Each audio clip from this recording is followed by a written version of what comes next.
Kita tahu namanya konser musik atau festival musik gitu, ngomongin jalan 3 hari acara dengan puluhan ribu orang, bahkan seminggu 7 sampai 10 hari sebelumnya tuh udah persiapan dengan ngebangun panggung dan infrastruktur pendukung lainnya.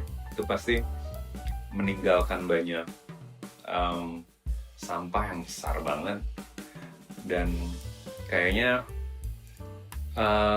nggak wise ya kalau nggak memikirkan itu dari awal. 2019 kita tuh punya policy untuk seluruh tenan yang terlibat untuk nggak menggunakan plastik sekali pakai.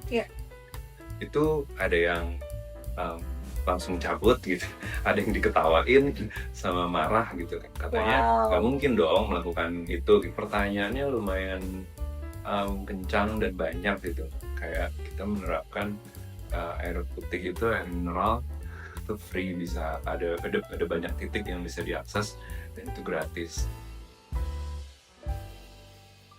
Untuk episode kali ini, dengan kita Unveiling Sustainability with Liberty Society, hadir di sebelah aku dari Plainsong Live, which is a promoter for a lot of amazing festival yang lagi happening di Jakarta dan Indonesia sekarang. Hari ini topik kita mengenai mungkin nggak sih festival musik itu bisa minim sampah, terutama sampah plastik. Don't hear it from me, tapi kita langsung aja. Mas Ferry Darmawan, apa kabar? Baik. Halo. Mas, boleh introduction sedikit maybe about yourself dan juga about Plainsong. Halo, saya Ferry Dermawan dari Plainsong Live, penyelenggara Jalan Festival.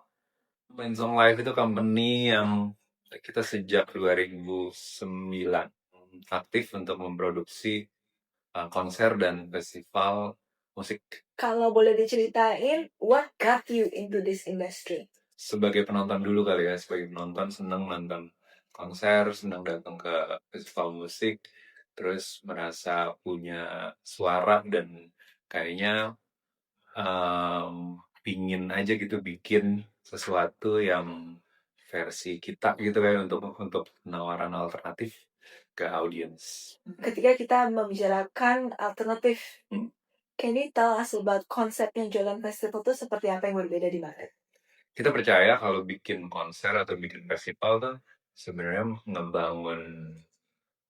ngebangun suasana atau lingkungan yang menyeluruh gitu. Kita sebagai penonton pingin datang ke konser atau festival, pingin dapat pengalaman langsungnya gitu, pengalaman interaksi dengan penonton lainnya, interaksi dengan artis kesukaan.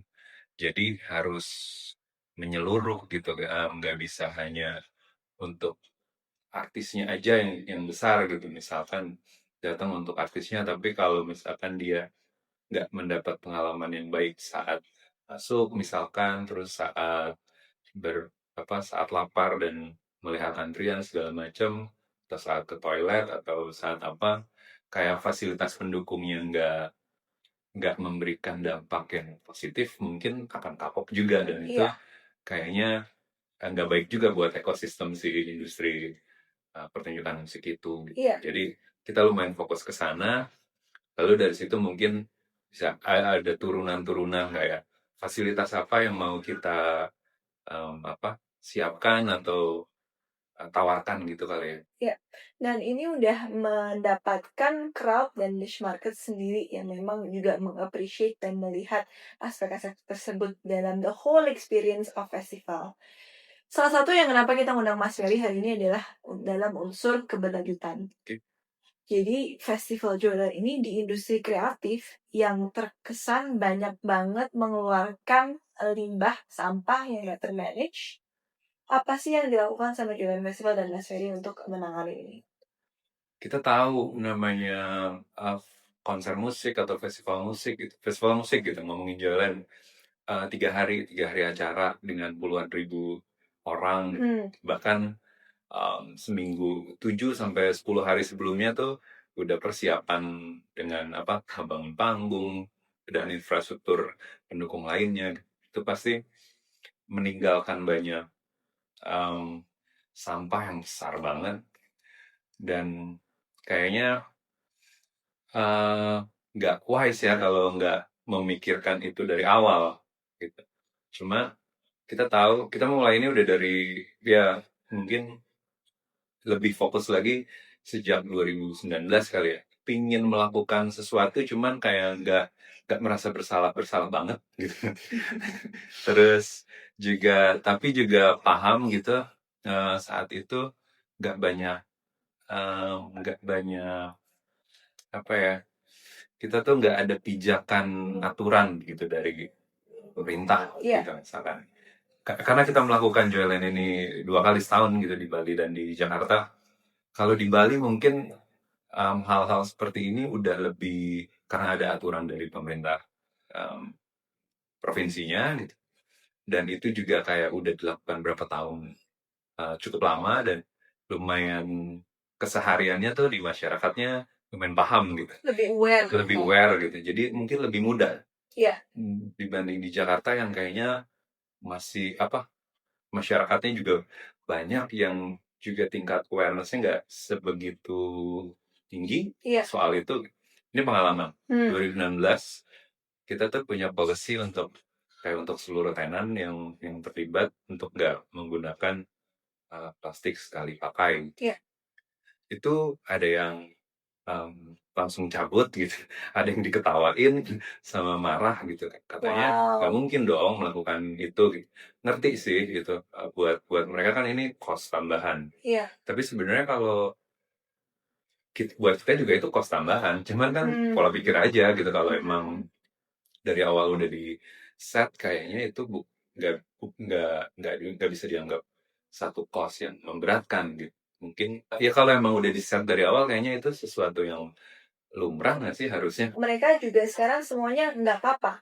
Setelah ada aturan yang saya lupa itu tahun berapa yang minimarket udah nggak boleh pakai plastik sekali pakai gitu-gitu, kayak itu lumayan ngaruh deh maksudnya di grassroots gitu ya buat buat apa orang-orang tenan gitu, kayak lebih lebih jadi terbuka gitu, emang udah biasa nggak boleh nih gitu. Iya. Pikirin cuman kan aturan itu nggak sampai ke kemasan mereka gitu. Iya. Mereka jual minuman tuh masih dengan nggak paper cup tapi dengan stick juga gitu kan. Itu juga kenapa salah satu alasan kita selalu ngajak tenan-tenan dengan brand yang kelihatannya seru dan baru gitu ya. Karena mereka udah punya kesadaran itu juga gitu, karena bukan cuma saat event nih, saat di restoran juga mereka udah menerapkan itu, jadi bukan sesuatu yang asing buat mereka dan memberatkan. Jadi pas kita bilang kita punya aturan seperti ini, oh nggak apa-apa kita bikin aja, karena mungkin udah punya kalkulasi sendiri dengan omset 3 hari itu bikin deh tuh paper cup dan sendok segala macam, itu yang kayu udah bisa. Sebetulnya menarik adalah ketika mempunyai standar tersendiri untuk sustainability, itu ada tentu tenan-tenan yang say, oh I'm not there yet, gue belum bisa. Tapi dengan keberadaan lebih banyak lagi sustainable tenants ini, yang membuat bahkan pengunjung pun juga senang karena udah tahu, oh gue ke sini expectationsnya adalah ada hal-hal unsur-unsur keberlanjutan yang dilakukan. Selain itu Mas, mengenai pemilihan tenan untuk no single use, sistem operasional apa aja sih di Jordan Festival tuh yang juga mempunyai unsur-unsur ini? Sejak awal mungkin dari proses perencanaan supaya menghindari pas di eksekusi kita kayak udah punya Bible-nya gitu ya, kayak aturan mainnya tuh seperti ini. Itu kayak misalkan pemilihan lokasi yang mudah dijangkau sama public transport, punya dampak juga kan ke arah sana gitu. Nurunin karbon emisi. Iya. Walaupun kita nggak pernah bilang itu, walaupun dengan segala konsekuensi harga sewa venue itu bisa 3 kali lipat dibanding venue festival pada umumnya yang biasa ada di utara Jakarta gitu. Lokasi juga penting, terus juga mobilitas juga kayaknya capek ya kalau 3 hari bolak-balik naik mobil segala macam gitu. Jadi kayak public transport juga penting. Itu juga kita kerja sama lagi dengan MRT dan unit-unit bisnisnya mereka untuk memudahkan si pengunjung-pengunjung ini. Kayak misalkan di daerah Senayan GBK itu satu hari juga bukan hanya ada 2 sampai 3 event, bahkan biasanya tuh sampai 5 event besar. Kita selalu pikir kayaknya keren sih kalau dari venue juga ngebantuin kita untuk rame-rame yuk bilang emang semua diarahkan untuk pakai public transport gitu, karena kan dari MRT Jakarta dan Transjakarta juga sebenarnya support. Cuman nggak banyak si penyelenggara event juga nggak memanfaatkan itu aja gitu. Kerja selama persiapan gitu, kita bisa hampir 2 minggu di sana. Kayak catering juga kita kayak terinspirasi dari teman-teman di produksi film tuh pakai catering yang masak gitu, nggak pakai piring segala macam, jadi kayak nggak box gitu, oke juga ya. Oh, jadi ada dapurnya sendiri. Dapur sendiri. Oh, ketika 3 hari itu dapur sendiri. Dari persiapan. Oke. Dari persiapan sampai ke festival buat pekerja-pekerja. Iya. Emang ada kita bagi voucher, terus bisa catering. Pertama makanannya juga jadi lebih hangat. Iya. Karena kan kalau box gitu mungkin bisa ribuan ya sehari ya. Yang belum bisa kita hindari itu misalkan untuk security, keamanan itu masih belum bisa dipakai metode catering seperti itu. Iya. Jadi ya kita senang aja sih ngelihat hal-hal kecil gitu bisa dilakuin tapi juga tetap fun, tapi nggak merasa bersalah. Sebetulnya tuh ada nggak sih Mas kayak trade off? Contohnya tadi cost-nya naik, tapi juga dapat sih sebetulnya aksesibilitasnya. Kalau ngomongin catering versus nasi box, convenience dibanding limbah box kertas. Juga kan ada seperti water refill station dan kebijakan single use plastik. Ini untuk masyarakat yang memang sukanya ngebeli kayak botolan dari pedagang-pedagang yang sebelum masuk mungkin gitu ke jualan festival. Itu kan kita secara kasat mata melihatnya, oh jadinya inconvenient ya gitu. Itu menjadi gimana tuh kalau Mas Ferry mikirnya untuk some of these things? Karena ujung-ujungnya bukankah itu sebetulnya profit gitu. Jadi the more accessible, the better it is. Tapi dengan konsiderasi unsur sustainability ini, apakah ini malah makin menggerus dari sisi consumer dan data pengunjung dan juga dari profit? Menarik, karena waktu itu tuh pertanyaannya lumayan kencang dan banyak gitu. Kayak kita menerapkan air putih itu, air mineral itu free, bisa ada banyak titik yang bisa diakses dan itu gratis. Terus juga keputusannya waktu itu kayaknya galonnya harus terlihat gitu. Saya juga merasa nggak pingin bertanya gitu, ini sumber airnya dari mana gitu, air yang difilter kah gitu. Terus saya tahu ada banyak orang yang sangat sensitif ini perutnya gitu, jadi mendingan dikasih lihat deh mereknya gitu. Kita kan juga encourage si penonton ini datang dengan bawa tumbler yang memang harus kosong gitu, dan silakan bisa isi. Kita sejauh ini sih nggak pernah merasa kekurangan ya si air putih gitu. Tapi juga sebenarnya kita nggak ngebatasin buat tenan itu untuk jualan air putih mineral. Walaupun karena sebenarnya ini tuh masalah pola pikir aja sih. Karena di luar tuh kan semua festival melakukan itu gitu. Air putih memang air minum tuh memang gratis udah. Saya nggak tahu deh itu kewajiban dari pemerintahnya atau enggak. Itu kayaknya memang udah gratis aja gitu. Cuman kita aja yang mungkin kebiasaan kalau bergantung sama ada sponsor, jadi harus ada menjual hal itu gitu. Saya pikir sih pelan-pelan kayak itu bisa diubah, dan buktinya bisa juga berubah gitu. Habit orang tuh berubah. Habit orang berubah. Dan sebenarnya kalau secara hitung-hitungan tuh nggak seberapa juga kok kita untuk menyediakan air minum gratis itu gitu. Kalau masalah di galon cuman masalah deposit galonnya aja gitu. Tapi air minum kan murah. Kayak buat cost di festival itu nggak seberapa, itu anggap aja bagian dari service. Terus sama-sama aja kayak kenyamanan bikin. Misalnya orang masuk antri buat pasang wristband itu kan ditendain gitu. Itu emang kebiasaan kita kan. Hospitality di festival di kita. Kalau di luar kan nggak ditendain juga, karena mereka udah biasa. Upaya komunikasi mengenai sustainability kepada pengunjung jualan festival ini, apakah salah satu yang core? untuk menarik crowd itu sendiri. Kenapa aku tanyakan? Karena aku ingin bertanya, persepsi publik dan masyarakat terhadap unsur-unsur keberlanjutan itu penting nggak sih buat bahkan kan habit-habit gue yang suka ke musik festival. Gen Z ini spending sangat Ya, konsumtifnya adalah pertama ke entertainment. ya. Musik festival is one of the highest. They love going to this. Tapi I wonder juga, mimpinya Mas Ferry ini apakah juga berhubungan dengan merubah persepsi masyarakat mengenai musik festival? Can you tell me more about that? Sejujurnya kami tuh nggak pernah mengkomunikasikan ini soal poin-poin ya hal semacam itu ke sosial media gitu ya. Kebanyakan kita komunikasiin karena misalkan kita berpartner gitu dan karena kita support aja sih seneng gitu. Maksudnya ada banyak kolektif yang melakukan hal itu dan sangat terbuka dengan kolaborasi. Kita bikin hal-hal yang seru bareng-bareng tuh menarik aja sih kayak contohnya tuh kita selalu ada instalasi Hmm. di festival tuh yang bekerja sama dengan banyak sekali kolektif-kolektif yang sudah cukup lama melakukan hal-hal seperti ini. Kayak waktu itu ngobrolnya dengan kita bisa bikin apa kalau ada solar panel gitu.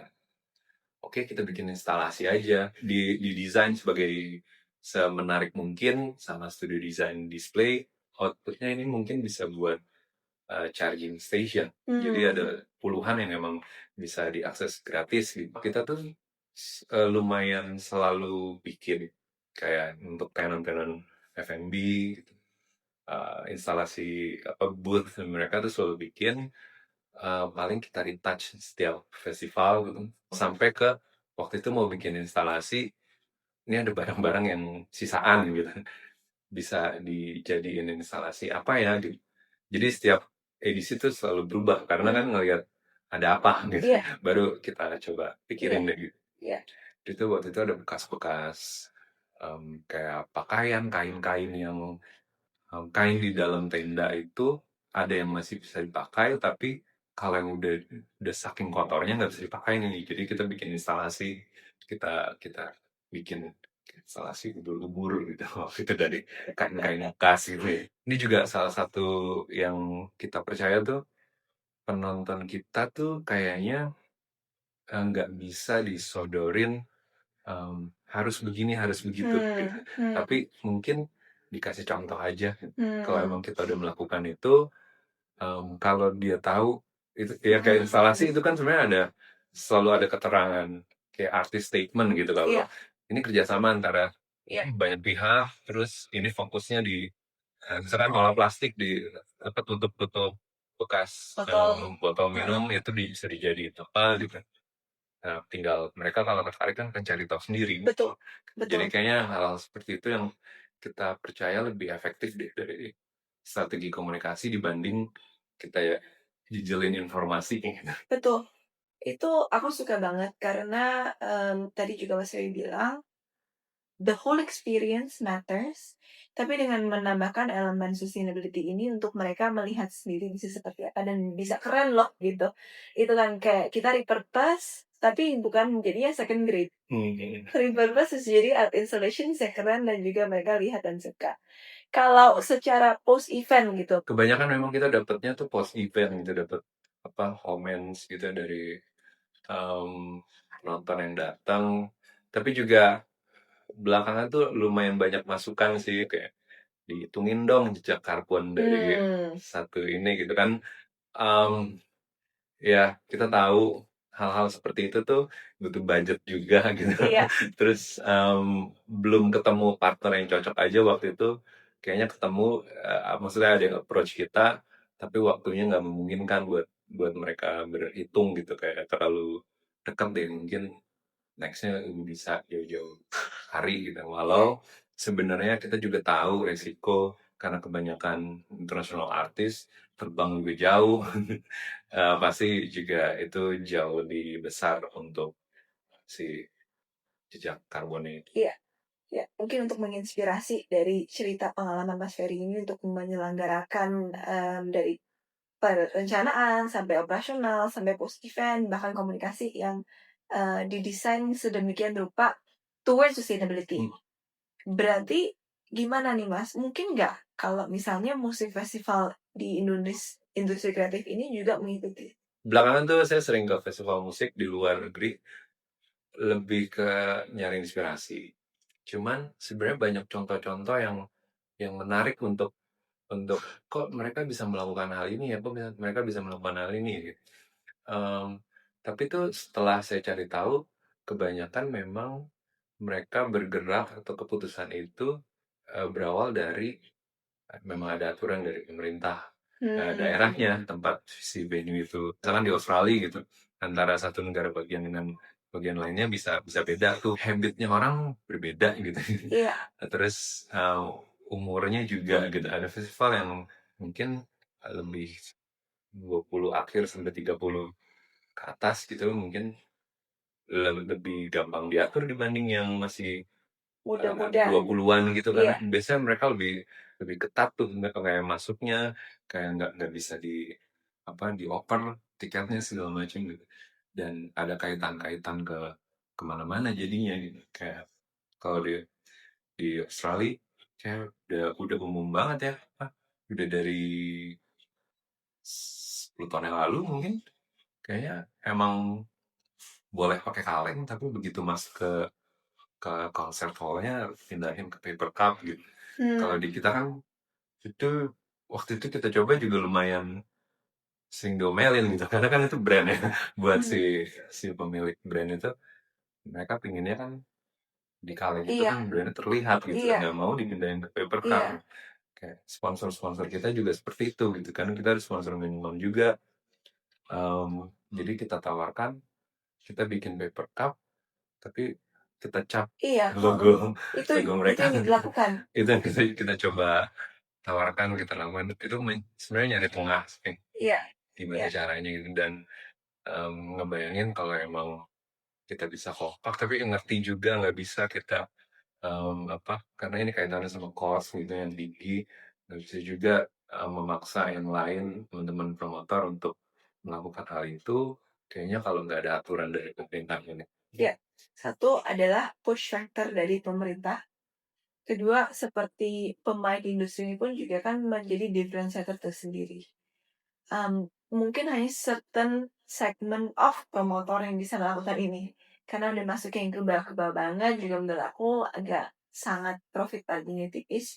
Maybe they don't have enough bandwidth to do that, Mas. And aku pengen juga encourage para listener, dampak dari melakukan ini versus tidak itu udah bisa mendaur ulang atau men-save berapa sampah. Dampaknya itu memang kita belum terlalu mengukur secara untuk mendapatkan angka yang spesifik, tapi mungkin sejauh ini masih sebatas milah sampah gitu-gitu ya. Dan kita juga coba perhatiin gitu, kayak dibanding 2019 sekarang kayak vendor yang dipilih oleh Senayan tuh udah jauh lebih baik gitu, karena waktu itu saya ingat 2019 itu sampahnya belum dipilah tuh. Jadi kita kerjasama sama nunjuk vendor dari luar, dan yang sebenarnya waktu itu harganya masih lumayan sangat tinggi gitu. Jadi cuman ya udah kita lakuin aja deh. Begitu udah habis pandemi kayaknya udah menemukan vendor yang cukup besar, tapi udah sadar sama hal pemilahan sampai distribusi pembuangannya juga udah kita ikutin gitu. Jadi lumayan nge-cut cost lumayan banyak banget sih dari untuk urusan sampah aja. That's awesome. Thank you so much Mas Ferry untuk hari ini. Aku betul-betul belajar bahwa it is possible. Itu dulu satu pertama. It is possible and it can be done well.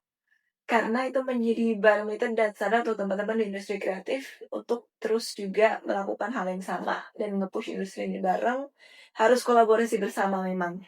Sebelum aku tutup, Mas Ferry ada any last words buat penonton kita? Ya, kita bisa melakukan hal-hal yang semoga ini nggak dianggap berat, tapi juga sebenarnya bisa dilakukan dengan sangat fun. Tergantung ya, kalau emang udah kebiasaan kayaknya sih bukan sesuatu yang memberatkan. Thank you everybody. See you next time in our next podcast for Unveiling Sustainability with Liberty Society. Bye.